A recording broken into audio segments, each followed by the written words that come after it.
আজকে বানাবো নিরামিষ মাছের ঝোল। তার জন্য মাছের নুন হলুদ মাখিয়ে নিলাম। এবার এগুলো সব লাল লাল করে ভেজে তুলে নেব। থালার মধ্যে তুলে নিলাম। সবগুলো ভাজা হয়ে গেল।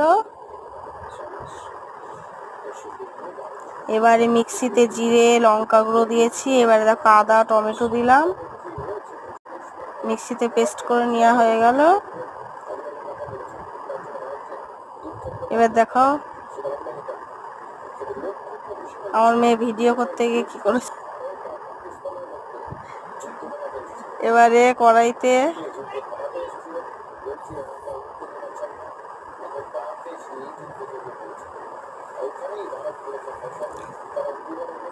দিয়েছি, দিয়ে দিলাম গোটা জিরে। এবারে মশলাগুলো তেলের মধ্যে দিয়ে দিলাম, হলুদ দিলাম, নুন দিলাম। এবারে ভালো করে মশলাটা কষিয়ে ভাজা আলু দিয়ে দিলাম মশলার মধ্যে, দিয়ে ভালো করে কষিয়ে এবারে জল দিয়ে দিলাম।